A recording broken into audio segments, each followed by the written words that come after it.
사도 바울은 오늘 갈라디아 교인들에게 자기 때문에 하나님이 영광 받았다라고 하는 사실에 대해서 간증하며 나로 말미암아 하나님께 영광을 돌리자, 돌리는 사람이 되자, 또 계속 돌리었으면 좋겠다, 이런 메시지로 고린도 교인들에게, 갈라디아 교인들에게 말씀하고 있어요.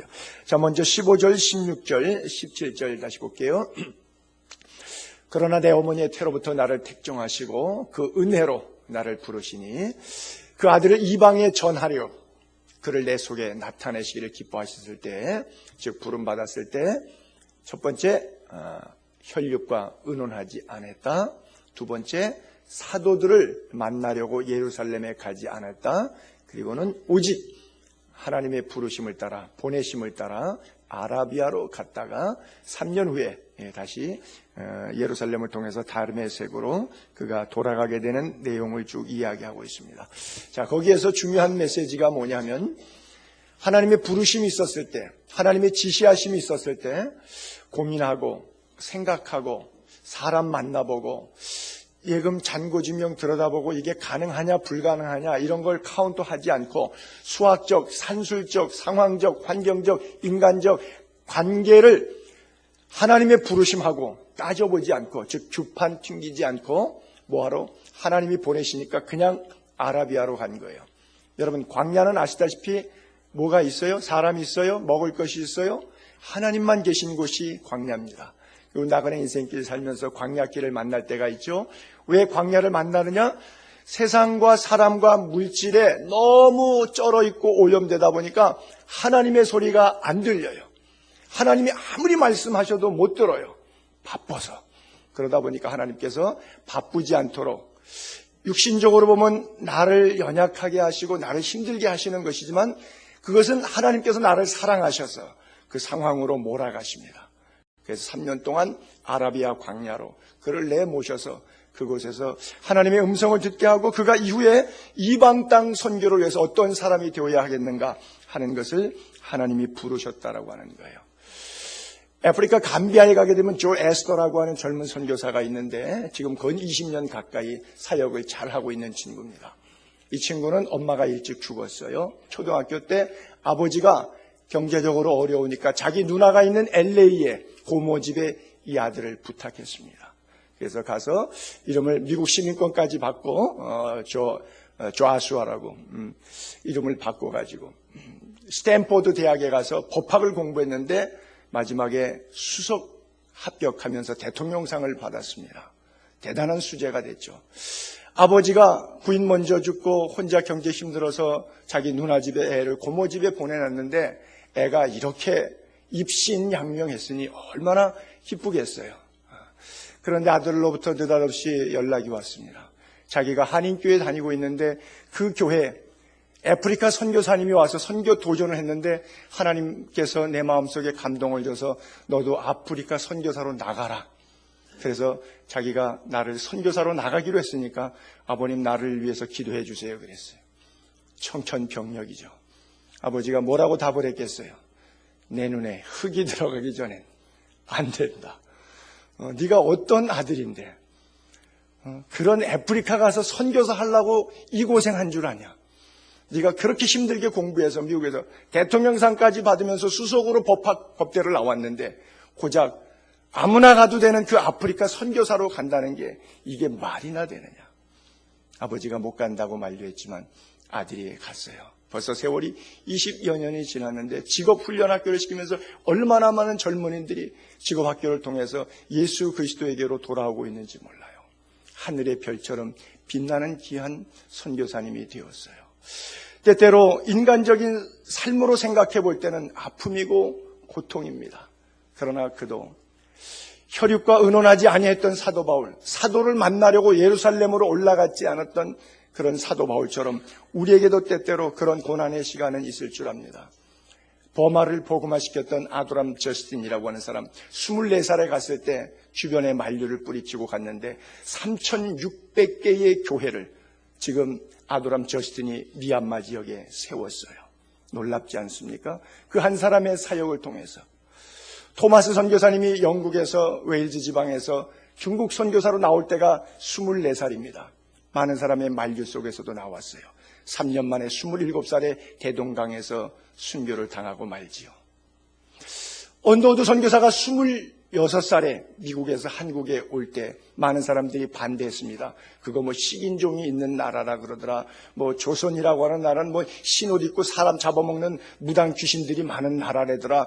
뭐 이런 억측 이야기들을 해대면서 26살에 대학 졸업하고 목산수 막 받은 젊은 친구에게 이 미국 땅에도 목회할 곳이 많고 인디안 선교사 사역이라든지 할 일이 얼마나 많은데 비행기도 없는 시절 아닙니까? 1885년도니까 배 타고 그 먼 극동아시아 코레아까지 아메리카 대륙에서 가겠다고 하니 그 누가 찬성했겠어요. 부모도 말렸어요. 그가 이 땅에 왔습니다. 그렇잖아요. 루비 켄트릭 선교사가 24살에 한국 땅에 와서 25살에 병으로 순교당하고 맙니다. 루비 켄트릭 여자 선교사가 주일학교 애들을 모아놓고 가르쳤잖아요. 엄마가 굉장히 부둣가에서 말렸어요. 딸아, 안 가면 안 되겠니? 안 가면 안 되겠니? 안 가면 안 되겠니? 울며 붙잡고 있는 그 엄마를 생각하면서 그가 1년 만에 편지를 보냈어요. 그리고 그 편지는 마지막 편지가 되었어요. 이 땅에 묻혀있는데, 양화진에 묻혀있는데 그의 묘비에 가면 그렇게 써있죠. 내 심장이 1000개가 있다고 해도 그것을 다 조선을 위해서 주고 싶다. 엄마에게 마지막으로 써서 보냈던 편지 내용에 있었던 그 글귀를 올마다가 그의 루비 켄트릭 선교사 묘비에 써놨어요. 그래요. 하나님의 부르심이 워낙 강력하게 임했던 사람들, 그 사람들이 이 땅에 복음을 위해서 생명을 쏟았기에, 피를 쏟았기에 저와 여러분이 예수 믿는 하나님의 사람들이 되게 된 거예요. 내가 어느 날 갑자기 예수 믿은 것 같지만 날 위하여 울었고 피 뿌렸던 많은 믿음의 선진들의 역사가 있었다는 것을 우리는 결코 잊어서는 안 됩니다. 여러분, 내가 예수 믿은 것이 외부적인 증거로 느껴집니까? 안 그럼 내 안에서 스스로 느껴집니까? 지금 제가 열거했던 이 서두의 많은 사람들, 외부적으로 당신은 이런 사람이야, 선교사감이야, 훌륭해, 아주 신학적으로 잘 준비가 돼서 이방인 선교와 타문화 선교에 대해서 잘 준비된 사람이야, 쓸만한 제목이야, 훌륭해, 인재감이야, 이래서 외부적인 요인으로 갔습니까? 아니요. 그들이 그 안에 내부적으로 하나님의 말씀을 들었습니다. 자, 여러분 묻습니다.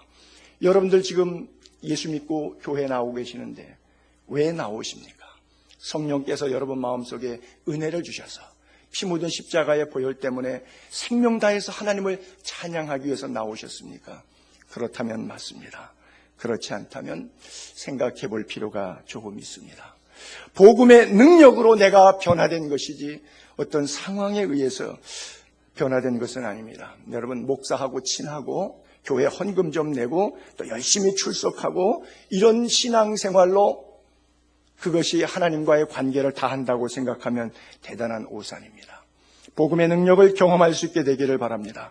바울은 하나님의 은혜로 부르심을 받았다는 분명히 확신이 있었기 때문에 사도들을 만나러 예루살렘으로 가지도 않고 혈육과 의논하지도 않았습니다. 왜? 하나님이 부르셨기 때문에 사람 눈치 보지 않았습니다. 그래서 지난 시간도 우리가 공부했지만 갈라디아 1장 시작할 때 다른 복음, 하나님의 은혜의 복음이 아니라 인간적인 할례를 주장하거나 율법을 통하여 구원 얻을 수 있다고는 다른 복음을 전하는 사람에게 강력하게 뭐라고 반복하고 있어요? 저주를 받을지어다. 저주를 받을지어다. 여러분, 굉장히 껄끄러운 설교거든요. 껄끄러운 편지거든요. 가능한 한 그래도 다른 복음을 믿지 말고 참 복음을 믿으세요. 청유형 종결 어미로 쓰면 얼마나 좋아요. 강력하게 저주를 퍼붓는 그런 메시지로 설교할 때 듣는 사람들이 얼마나 거부감이 느껴지겠어요. 그만큼 당당할 수밖에 없었던 것이 이 복음이 내 안에서 나온 것이 아니라 하나님이 나에게 주신 것이기 때문에 이것을 증거하지 않으면, 선포하지 않으면 내게 화가 미칠 것 같아 빚진 자의 심정으로 견딜 수 없이 주의 복음을 증거했던 것이죠. 바울은 분명히 서두에 갈라디아서 1장 1절부터 말씀하지 않았습니까? 1장 1절부터 우리가 지나갔지만 띄워볼게요. 사람들에게서 난 것 아니라고 하는 것이죠. 사람으로 말미암은 것도 아니죠. 오직 예수 그리스도. 죽은 자 가운데 살아 하나님 아버지로 말미암아 사도됐어요. 내가 전한 복음은 사람의 뜻을 따라 된 것 아니죠.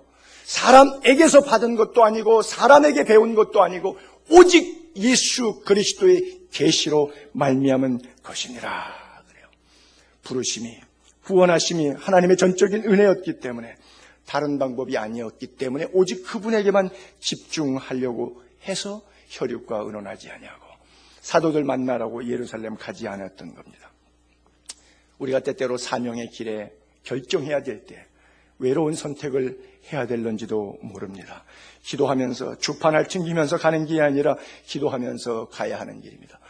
여러분, 성경에 사랑이라고 하는 단어가 횟수로 인터넷에 때리니까 632회가 나와요. 이게 한마디로 사랑의 책인데 사랑이라고 하는 단어가 검색되면 632회가 나와요. 그러면 성경에서 제일 먼저 나오기 시작할 때가 어디에서 나오냐면 창세기 22장, 아브라함이 이삭을 모리아산에 바치기 시작할 때 그 2절에 나옵니다. 창세기 22장 2절부터 볼게요. 여호와께서 이르시되 내 아들 내 사랑, 여기 사랑이 처음 나와요. 사랑하는 독자 이삭을 데리고 모리아 땅으로 가서 내가 내게 일러준 한 산, 거기서 그를 번제로 드리라. 2절에 사랑이라고 하는 단어가 나오는데 지금 그 사랑의 관점은 아브라함에게는 어디에 있느냐 하게 되면 내 아들, 결국 이삭이죠. 독자 이삭이죠. 이삭 이름 그대로죠. 그를 번제로 드리라. 그가 누구예요? 이삭이죠. 자그만치 이삭에 대한 명사가 한 절 안에 4번 나오고 있어요. 그게 뭐예요? 아브라함의 사랑의 중심은 온전히 어디에 있었느냐? 백세에 낳은 금자동아, 옥자동아 아들에게 있었어요. 하나님에 대한 사랑은 아브라함에게 있었는데 아브라함은 하나님에 대한 사랑에 하나님이 기적적으로 백세에 주셨는데 이삭을 주신 하나님을 예배하는 것이 아니라 이삭을 예배하고 있는 것이죠. 우리의 기도를 응답하신 하나님을 예배하는 것이 아니라 응답 결과로 주어진 부살문들, 물질적인 것들을 예배하는 것이죠. 구리노뱀을 예배하듯이 하나님 본질을 예배하는 것이 아니라 주변과 행위와 형식과 프로그램을 예배했던 것이죠. 사랑이라고 하는 단어가 거기서 제일 먼저 우리 가운데 점검되고 있는 겁니다. 근데 아브라함을 보세요. 성공적인 믿음의 사람이 되는 아브라함이 하이라이트, 클라이막스가 바로 22장인데 아침에 일찍이 일어나.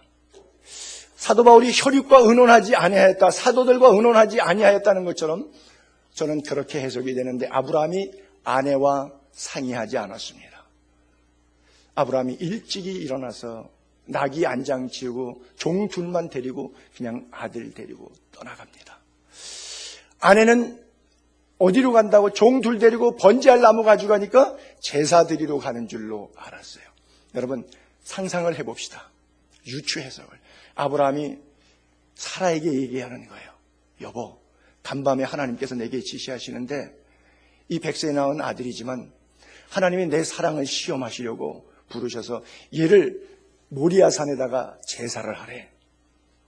그러면 아내가 듣고 있다가 여보 갔다가 잘라서 불태워 죽이세요. 그렇게 내보냈겠어요? 여보, 당신이 나이가 많더니 드디어 알츠하이머가 왔구나.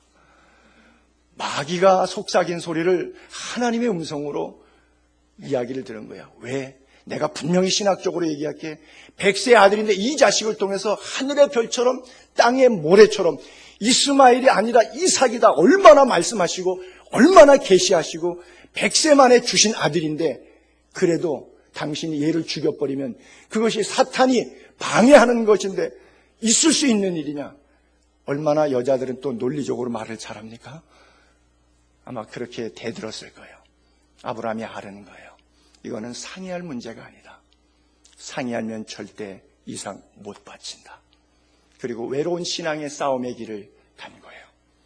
상의하지 않고 두 종을 데리고 그냥 번제드리러 갔다 오겠다 그래요.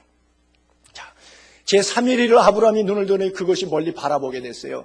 또 5절에 보니까 아브라함 종들에게 뭐라고 말하느냐면 너희는 나귀와 함께 여기 기다리라 그래요.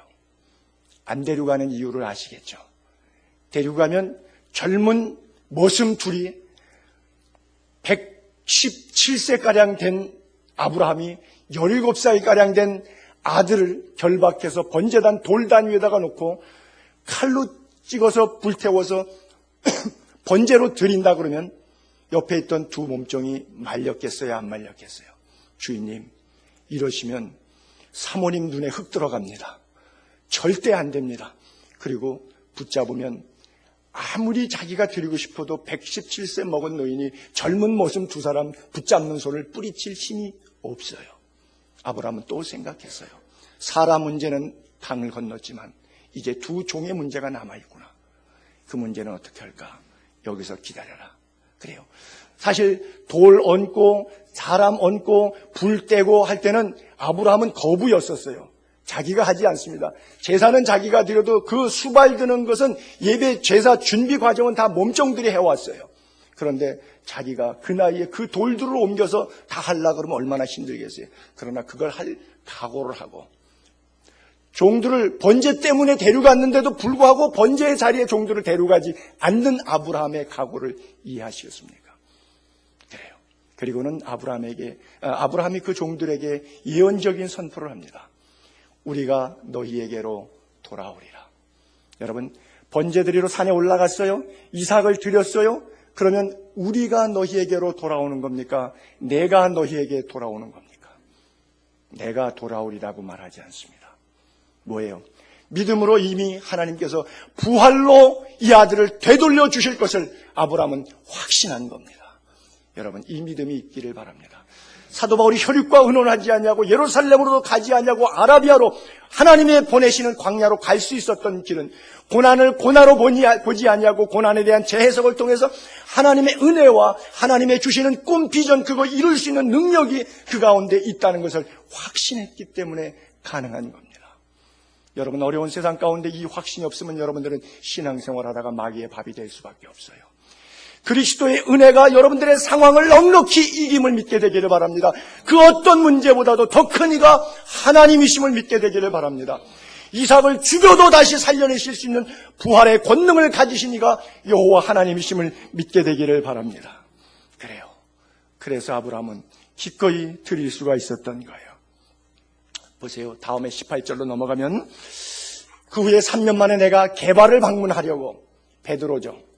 예루살렘에 올라가서 15일 동안 2주간 동안 베드로와 함께 지냅니다. 그리고 또 예수님의 바로 밑에 동생 마리아의 첫 아들이죠. 야고보를 만나서 교제하게 돼요.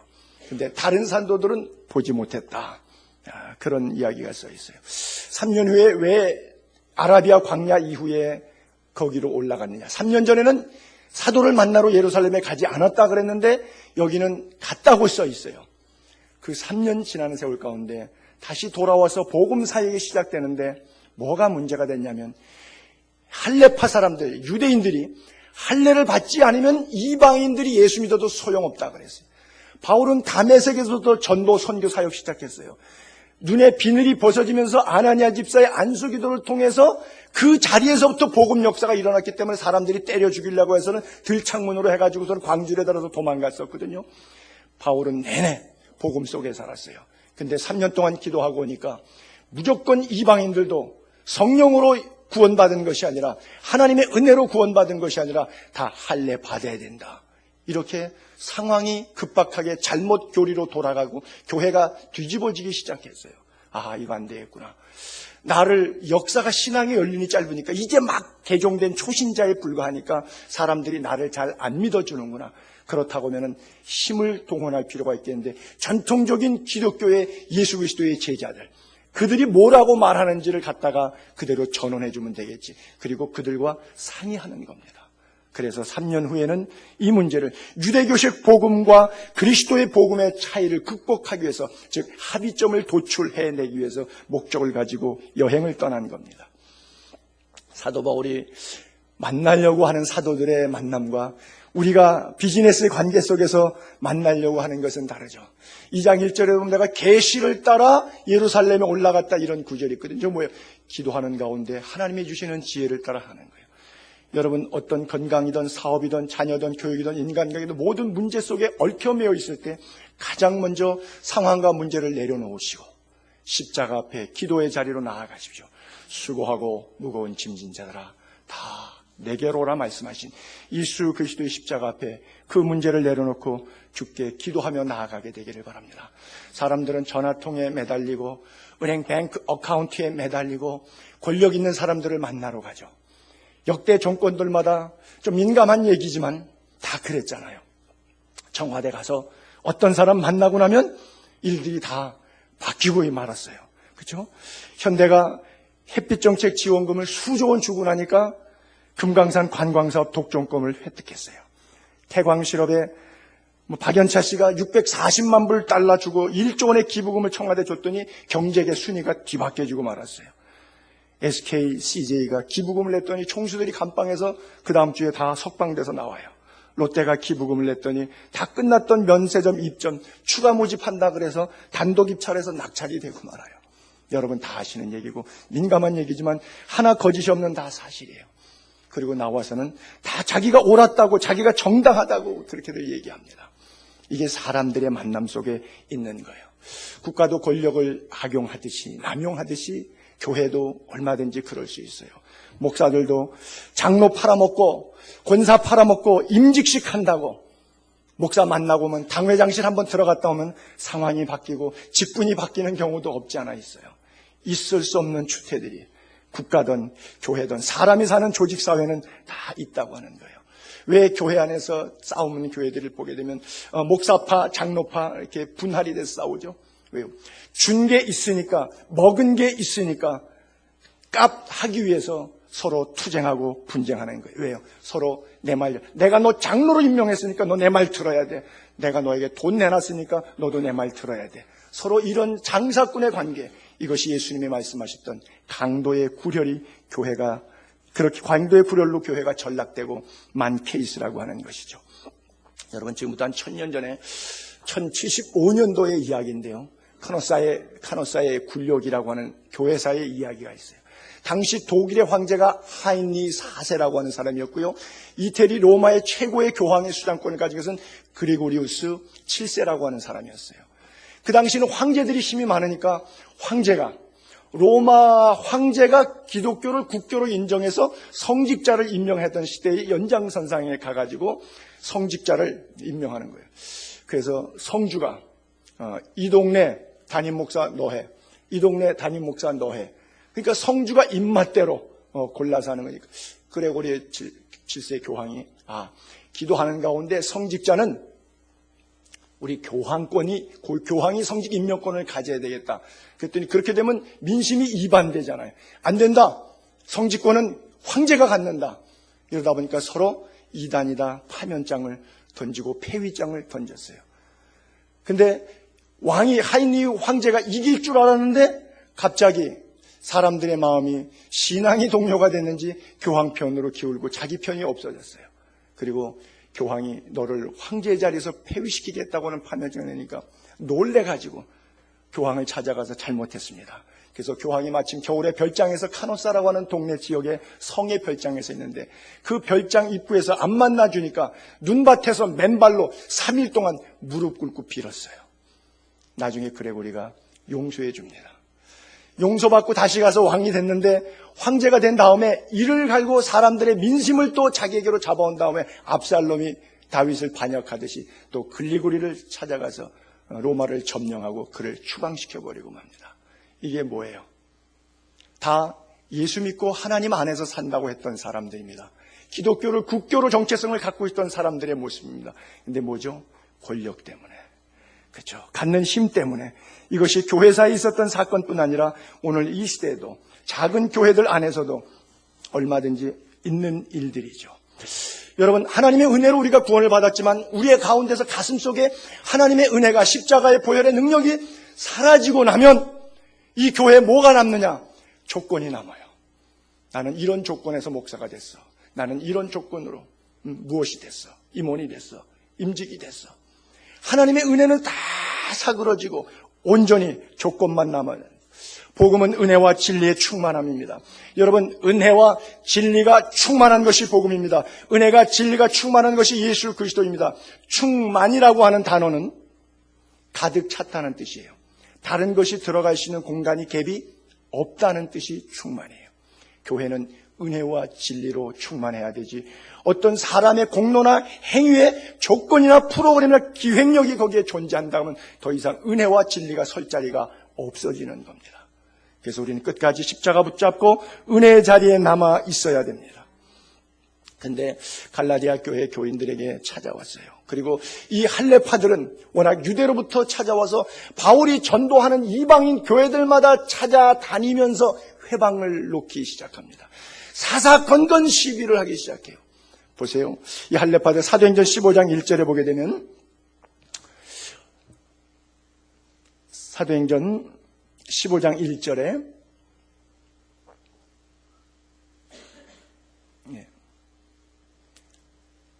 이것이 건너뛰었습니까? 사도행전 15장 1절 부분에 이게 없는 모양이군요. 여기에 요거만 빠졌네. 자, 이런 구절이 있어요. 어떤 사람들이 유대로부터 내려와서 형제들을 가르치되 너희가 모세의 법대로 할례를 받지 아니하면 능히 구원을 받지 못하리라. 그래요. 할례 받지 못하면 구원받지 못한 것이다. 바울과 바나바와 그들 사이에 적지 않은 다툼과 변론이 일어난지라. 논쟁이 크게 일어났는데 할례파 유대인들이 강력하게 끝까지 주장하는데 그 15장 5절에 바리새파 중에 어떤 믿는 자들이 일어나 말하되 이방인에게 할례를 행하고 모세의 율법을 지키라 명하는 것이 마땅하다. 근데 누가 얘기하면 믿는 자들이 얘기했다고 써 있어요. 여러분, 이분들이 뭘 믿고 있는 거죠? 믿음의 도리를 굳게 잡아야 되는데 지금 여기 바리새파 중에 어떤 믿는 사람들이 그렇게 말하고 있는 거예요. 할례 받아야 된다. 율법 지켜야 된다. 지난 시간에 제가 프로젝트로 여러 번 설명했지만 율법 지킬 수 있어요? 10계명의 대표적인 것. 여자를 보고도 음욕을 품으면, 탐심은 우상 숭배인데, 형제를 미워하면 살인죄인데, 그 누구도 율법에서 자유롭지 못한데 율법을 지켜야 구원 얻는다. 할례를 받아야 구원 얻는다. 계속해서 강력하게 믿는 사람들 가운데서도 신학적인 논쟁이 벌어지는 거예요. 현대교회나 고대교회를 보면서 늘 답답한 것이 뭐죠? 교회에 은혜가 없어지면 목소리 큰 사람이 같은 말을 계속 반복하면 이기더라고 하는 얘기죠. 내용도 없고 틀리는 것 가지고 물고 늘어지는 것이죠. 종교개혁 이전에 너무 교회가 부패하니까 그런 싸움을 성직자들끼리 한 거예요. 천사론 학문을 만들어 놓고 그럼 바늘 끝에 천사가 몇 명까지 올라앉을 수 있겠느냐? 3명 앉는다, 7명 앉는다, 아니야 수천 명의 천사도 올라가 앉을 수 있다. 이런 싸움을 하면서 싸우는 거예요. 그게 무슨 의미가 있어요? 예수 그리스도의 구원하고. 저도 신학교 다닐 때 광화문 거리를 가면서 우리 신학교 동창하고 그런 말다툼 장난을 한번 재밌게 한 적이 있거든요. 이수신 장군 동상이 있더라고요. 야, 이수신 장군이 신발 몇 문 신는 줄 아냐? 맞춰보자. 칼을 오른손에 찼냐 왼손? 그러면 오른손 제비냐 왼손 제비냐? 왜 거북선은 이렇게 짜끄맣게 만들었냐? 타지도 못하겠다. 상징적인 것 아무 의미. 지금 거기다가 있는 이 내용은 뭐죠? 애국정신을 배우자라고 하는 것이지 신발 몇 문 갖는 것 같고 서로 싸우자는 얘기는 아니잖아요. 거북선이 크냐 작으냐 이것 갖고 싸우자는 건 아니잖아요. 신앙생활 오래 하다 보면 나도 모르게 매너리즘에 빠져서 내가 싸우고 있는데 그 싸움이 복음과 어떤 관계성을 갖고 있는지 잃어버린 채 그 싸움에만 매몰되어 있을 때가 있는데 바로 이것이 갈라디아 교회 교인들의 문제점이었다고 하는 거예요. 여러분, 우리가 십자가 앞에 서면 뭐가 생각나요? 내 죄가 생각나요. 십자가 앞에 서면 뭐가 생각납니까? 하나님의 용서와 사랑이, 하나님의 은혜가 생각나요.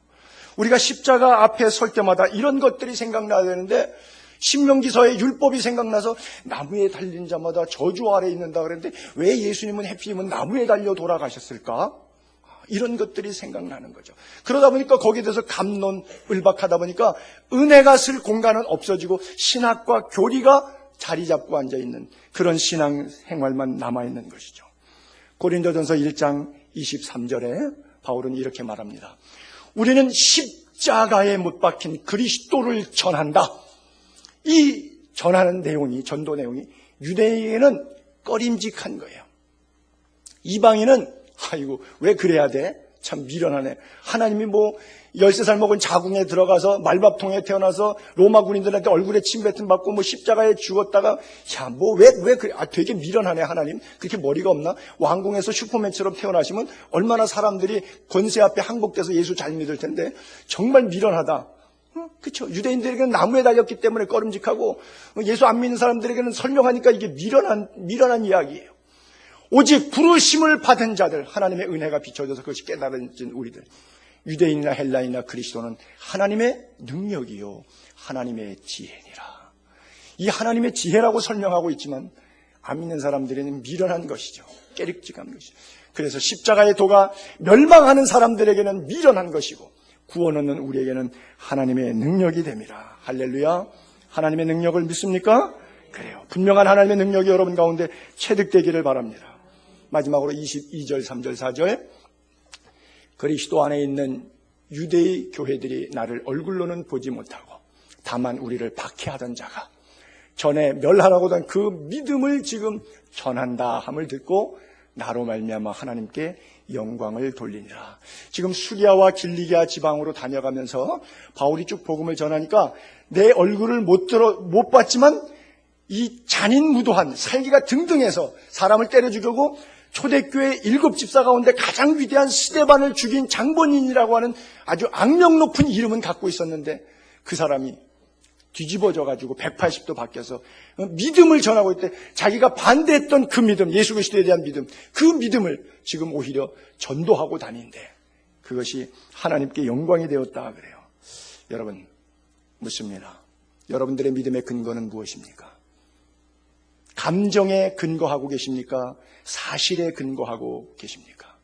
여러분들의 믿음이 예수 그리스도의 십자가의 고혈이라고 하는 분명한 사실에 근거하게 되기를 바랍니다. 교회에서 기도했더니 기도 응답으로 뭐 손에 주어졌더라. 있을 수도 있고 없을 수도 있는 내 감정에 좋은 것, 그 내 분위기에 내가 원한 대로 이루어지는 것, 그런 것 때문에 체험적인 신앙이라고 하나님 계시다 안 계시다 일희일비하는 그런 감정적인 시소 노름에 내 믿음이 근간이 있다면 그 사람은 세상을 믿은 것이고 물질을 믿은 것이고 상황을 믿은 것이지 말씀을 믿은 것이나 하나님을 믿은 것은 절대 아닙니다. 믿음의 근거가 뭐예요? 예수 그리스도입니다. 그것을 바로 지금 증거하고 있는 거예요. 그래요. 여러분, 교회 참 수십 년 다니면서도 믿음의 근거가 감정인 사람들이 사실은 대부분입니다. 예수님하고 가장 친했던 베다니 마을의 3남매, 나사로가 죽었을 때 그 가장 친했던 자매들이 어떤 태도를 보입니까? 불순종의 태도를 보이죠. 요한복음 11장 한번 올려볼게요. 예수께서 이르시되 돌을 옮겨 놓으라 하시니 누이가 안 돼요. 예수님, 죽은 지가 나흘이 돼가지고 벌써 썩은 냄새가 나기 시작하니까 돌 못 열어요. 그렇게 대답하는 거예요. 여러분 같으면 어때요? 가장 예수님을 가까이 섬겼잖아요. 누구보다 예수님을 잘 알잖아요. 하나님의 아들로 이 땅에 오신 전지전능 무소부재하신 죽은 자를 살릴 수 있는 부활의 소망을 가지신 예수 그리스도를 믿고 있잖아요. 그분과 상당히 많이 쑥식을 했고 그분을 많이 대접했고 그분이 자기 집에서 얼마나 많이 주무셨고 주무실 때마다 그냥 잠만 자고 갔을까요? 예수님이 얼마나 많은 메시지를 주었어요. 그렇잖아요. 그러니까 또 마리아는 그 앞에 난짝 오자마자 앉잖아요. 마르다는 부엌에 갔을 때 마리아는 늘 듣던 그 말씀, 내 평생 듣던 말씀, 너무나 귀한 말 또 앉잖아요. 얼마나 많은 말씀이 들어갔어요. 여러분, 목사의 설교를 통해서도 은혜와 감동이 전달될 때가 있는데 예수님이 우리 집에 들어오셔 숙식을 한 것이 한두 번도 아니고 지나다니실 때마다 3년 공세 수도 없이 많이 그 집에 들어가셨어요. 너무나 큰 은혜를 입은 자예요. 그 은혜를 입은 자가 돌을 옮겨 놓으라. 내가 사망권세 이기리라 했더니 안 돼요. 못 이겨요. 여러분들의 믿음과 무슨 차이가 있을 것 같습니까? 예수님께서 답답하신 거죠. 내 말이 내가 믿으면 하나님의 영광을 보리라 하지 아니하겠느냐. 그래요. 믿지 않기 때문에 하나님의 영광은 나타나지 않는 거예요. 굳게 믿게 되기를 바랍니다. 이게 뭐예요? 사실에 근거한 것이 아니라 감정에 근거한 거예요. 마르다의 신앙은 예수님을 인격적으로 만난 것이 아니라 감정적으로 교제한 거예요. 그 티처, 참 좋으신 분, 하나의 랍비로서 훌륭하신 분, 위대하신 분, 병자를 위해서 기도해 주시는 분, 그리고 설교를 주옥 같은 메시지로 우리의 마음에 감화와 감동을 주시는 분, 그 정도로만 이해하고 있었지 인격적으로 하나님의 아들로 받아들이지 않고 있었던 거예요. 우리가 왜 자꾸 흔들리는 거예요? 예수 믿으면서. 학교 다닐 때도 내가 좋아하는 선생님의 과목은 성적이 좋아요. 근데 그 선생님이 꼴보기 싫기 때문에 그 과목도 공부를 하기가 싫어요. 그래서 성적이 늘 안 나와요. 그 성적 안 나오는 결과는 누구 몫이에요? 선생님 몫이에요? 내 몫이에요. 흔들린 학생의 몫이에요. 우리는 내가 좋아하는 목사의 설교는 다 옳고 내가 싫어하는 목사의 설교는 다 틀린 것 같은 느낌이 있을 수가 있어요. 그래요. 사랑하면 상대를 알고 싶고 사랑하면 상대가 생각나고 상대가 좋아하는 것이 뭔가 내가 좋아하는 것을 얻기보다 상대가 좋아하는 것을 하고 싶어서 인생의 관심과 초점의 방향이 변화가 됩니다. 즉 하나님을 사랑하면 나의 영광을 위하여 살기 시작하다가 하나님의 영광을 위하여 살기 시작하는 것으로 변화되는 거예요. 인생의 삶의 중심의 초점이 사랑의 중심추가 나에게 있다가 내 돈에 있다가 내 사업, 내 자식, 내 거에 있다가 하나님께로 그 영광의 몫이 돌아가는 거예요. 모든 것이 하나님께로부터 왔다는 것을 인정하게 되는 거예요. 여러분, 사도라고 하는 것이 뭐예요? 오늘 현대판 사도와 같은 우리들. 직분입니까? 여러분, 목사가 뭐예요? 목사가 뭐가 목사죠? 설교로 목사가 임을 증명이 되는 겁니까? 그러면 좋은 목사인 건가요? 아니죠. 좋은 글 읽고 좋은 음악, 좋은 미술, 좋은 예화, 좋은 글들 자료 갖다가 쫙 나열해서 울렸다 웃겼다 감정을 줄 수 있는 그 설교가 좋은 목사야 하는 설교인가요? 아니죠. 그것은 쇼죠. 좋은 목사는 어떤 목사요? 자기가 설교한 것을 삶으로 증명해내는 것. 좋은 성도는 어떤 성도예요? 자기가 알고 있는 내용대로 사는 것. 알고 있는 내용대로 살지 않으면 좋은 성도 아니죠. 설교한 대로 살고 있지 않으면 좋은 목사 아니죠. 그것은 믿음이냐 불신이냐의 관계의 차이라고도 볼 수 있겠죠. 여러분, 가룟 유다가 뽑혀나갑니다. 그리고 그 자리에 마띠아라고 하는 사람을 제비 뽑습니다. 사도행전 1장을 볼게요.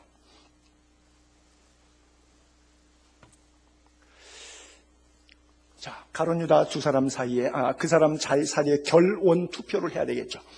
그들이 두 사람을 세웁니다. 하나는 바사바라고 하는 별명은 유스도라고 하는 요셉, 하나는 마띠아. 그들이 기도합니다. 뭇 사람의 마음을 아시는 주님, 이 두 사람 중에 누가 주님께 택하신 바 되어 봉사와 및 사도의 직무를 대신할 자를 보여주시옵소서. 가룟 유다는 이 직무를 버리고 제 곳으로 갔나이다. 기도하고 제비를 뽑았더니 마띠아가 뽑혔어요. 11사도의 부족한 부분에 그가 들어가서 12로 딱 채웠어요. 그런데 재미있는 것은 그리스라든지 이런 데 성지순례를 보게 되면 12사도 얼굴 사진이 있는데 가룟 유다가 빈 공간에 저 성경 구절에 보면 마띠아가 들어가야 되는데 어디를 가도 12사도 아이콘에는 바울이 들어가 있어요. 자, 바울은 저 때 못 들어갔죠. 마띠아는 들어갔죠. 누가 진짜 사도예요? 마띠아는 저 기록 이후에 아무런 기록이 없어요. 목사가 되었다, 장로가 되었다, 그러다가 죽었다는 거죠. 아무 한 게 없어요. 뭐가 없어요? 마띠아는 스토리가 없어요. 주를 위해서 역사, 사도의 직무를 대신 맡겼지만 사도의 직무를 감당한 것이 아무것도 없어요. 글쎄요, 사도라고 하는 사람이 뽑아서 그랬을까요? 하나님의 계시로 뽑힌 사도 바울은 얼마나 많은 사도의 직무를 감당합니까? 사도가 아니라고, 마띠아가 진짜 사도지 너는 뽑히지도 않았잖아, 온갖 비난을 받으면서 그가 사도의 직무를 묵묵히 감당하지 않습니까? 그리고 그가 사도라고 하는 직무 때문에 받는 고난은 다 받고 영광 받아야 될 자리에서는 오히려 비난과 선동과 박해를 받고 온몸으로 외적으로 내적으로 사면초가를 받으면서도 그래도 잃어버리지 않았던 믿음, 흔들리지 않았던 믿음은 복음에 대한 뜨거운 열정, 나를 부르시니가 하나님, 내가 예수 믿고 구원받았다는 것, 내 안에 십자가의 보혈의 피의 능력이 있다는 것을 분명히 의지하고 믿었기 때문입니다. 그 피가 여러분 가슴 속에도 흐르게 되기를 바랍니다. 그래요. 여러분 때문에, 나 때문에 하나님의 영광이 드러나고 있습니까? 아니면 영광이 가려지고 있습니까? 기독교인들은 믿기 전과 믿은 후가 분명히 다른 삶을 살아야 합니다. 즉 나로 말미암아 하나님께 영광을, 믿기 전에는 내 영광이 내 삶의 이유고 목표였죠. 공부하는 이유도, 직장 다니는 이유도, 돈 버는 이유도, 결혼하는 이유도, 내 영광, 내 행복, 내 기쁨, 내 만족이 나를 위한 삶이 모든 거였습니다. 그러나 그리스도를 믿은 이후에 삶의 인격의 변화가 왔습니다. 주님을 만난 이후에 가난한 사람을 보는 눈이 달라졌고 하늘나라를 바라보는 소망이 달라졌고 예수 그리스도의 피 묻은 십자가의 능력이 깨닫게 되니까 그 능력이 나를 밀어내기 시작하는데 그 밀림 속에 몰아가심 속에 나의 먹고 쓰고 입고 시간 쓰고 돈 쓰는 것의 삶의 구조가 완전히 바뀐 하나님의 사람이 되는 거예요. 그래요. 예수에 믿기 전 예수 믿는 후. 저희 아버님도 예수를 중간에 안 믿었죠. 세상으로 나가게 해주셨습니다. 워낙은 이름이 명자 국자였습니다. 밝은 나라 손명국이라고 이렇게 불렀어요. 45세에 예수 앞에 깨집니다. 와장창 충창 인생이 무너져요. 그러고 나서 그가 이름을 개명합니다. 저희 아버님이 나중에 돌아가실 때는 손 동자 일자, 동력 동자에다가 날 일자, 햇볕 갖다가 동쪽의 빛과 같이 내가 되고 싶다. 옛날에는 그냥 밝은 나라라고 하는 이름이었는데 이제는 그것이 아니라 동방의 빛 되고 싶다. 주님이 나에게 빛과 소금 되라고 하셨으니까 이제 내가 남은 생에 복음을 위해 살리라. 그래서 이름을 개명했어요. 그래서 우리 아버님 돌아가실 때 손동일 목사라고 그렇게 불리게 됐어요. 아버님이 소원합니다. 나는 45세까지 허랑방탕하며 내 마음대로 죄 지르면서 살았기 때문에 이후는 이 죄를 다 갚는 일을 하겠다. 그것이 아버님의 잘못된 생각인데 뭐냐? 자기 열심으로 이런 결심을 하나님께 소원한 겁니다. 하나님, 나는 절대 니 단위 교회를 떠나지 않겠습니다. 한국은 도, 군, 면, 니 시골입니다. 초가집들 50호, 100호 이렇게 사는 니 단위. 거기 가게 되면 옛날에 아버님 목회할 때는요, 지푸라기 귀우름에다가 계란 이렇게 넣어줘가지고 말아서 주거나 쌀 몇 대 받아주거나 사례비 못 나오면 닭 몇 마리 갖다가 주거나 그런 시절이었습니다. 돈으로 사례비를 못 주던 시절이었어요. 왜요? 아버님이 일부러 그걸 결정하신 거예요. 세월이 지나고 목사 안수 받고 5년 10년이 지나니까 지금은 교역자가 돼도 갈 교회가 없는데 옛날에는 교회들이 목사가 빈 교회들이 부시기수로 많았습니다. 그래서 동기 목사들이 대형 교회에서 자기가 더 큰 교회 가게 되면 수백 명, 1000여 명 되는 교회로 올라오라고 부릅니다. 야, 내가 저쪽 교회로 가니까 나는 1000명 교회에서 2000명 교회로 가게 됐다. 너 올라와서 이 1000명 교회를 네가 좀 맡아서 목회해라. 동기들이, 목사들이 그렇게 수없이 불러도 갈 수가 없었어요. 왜요? 하나님 앞에 약속했는데 뭐라고 소원했냐? 네 단위 교회를 떠나지 않겠습니다. 떼끼니 먹을 것 없는데 고생하는데 농촌에서 가난한 사람들 곁을 지키고 그들과 함께 있겠습니다. 그동안 그래서 제가 배가 무척이나 고팠죠. 그 덕분에. 어쨌든 그것은 아버님의 열심이지 하나님의 부르심은 아니었지만 하나님이 인생 45세의 다메섹의 그 생애를 그에게 주셨던 것에 너무 감격하다 보니까 하나님, 내가 남은 생에 지은 죄 갚는 세월로 내가 육신적으로 경제적으로 핍전한다고 할지라도 복음의 열정을 불태울 수 있다면 이 자리가 하나님이 나를 부르신 자리라고, 부르심의 현장이라고 생각하겠습니다 라고 자리를 떠나지 않고 니단이 교회에서 원로 목사로 은퇴를 하신 거예요. 원로 목사로 은퇴하니까 갈 데가 없잖아요. 큰 교회 같으면 사례비도 나오고 담임 목사 후임자의 한 60% 월급도 주고 연금도 주고 사택도 차도 집도 사드리는데 교회가 작으니까 후임 목사 오니까 나가셔야 돼요. 어디 가셔야 돼요? 양로원 가셔야 돼요. 그래서 마침 그때 당시에 형이 미국에서 오라 그랬는데 목사라 그러면 비자도 안 나오던 시절이었습니다, 옛날에. 근데 은퇴한 목사, 가난한 목사, 집도 땅도 통장도 은행 잔고증이 하나도 없는데 그냥 아들 집에 가겠다고, 부부지간에 다 가겠다고, 그건 뭐 영주하러 가겠다는 거죠. 돌아올 방문 비자 달라고 갔는데 5년짜리 멀티플 비자를 그냥 줬어요. 영사가 눈이 멀어가지고. 여러분, 말씀을 정리하면서 하나님께 맡기면 비참해지지 않습니다. 하나님이 책임지십니다. 여러분이 여러분들의 인생을 끌고 가려니까 얼마나 피곤하십니까? 내 머리를 돌려서 먹고 살아야 되니까 얼마나 피곤하십니까? 수고하고 무거운 짐진 자들아, 다 내게로 오라고 주님 말씀하십니다. 하나님이 나를 들어 쓰시면 나로 말미암아 하나님께 영광이 드러납니다. 우리는 꼭 내가 뽀다고나고 내가 잘 돼야만 하나님께 영광이 된다고 그렇게 오해하지 마십시오. 나의 삶과 무관하게 하나님은 나를 통해서 영광 받기를 원하시고 계십니다. 끝없는 영광을 하나님께 돌리기로 마음속에 헌신 작정하는 깊은 은혜가 예수의 피로 깨달아지는 사랑하는 지체 성도님들 다 될 수 있기를 주의 이름으로 축복합니다.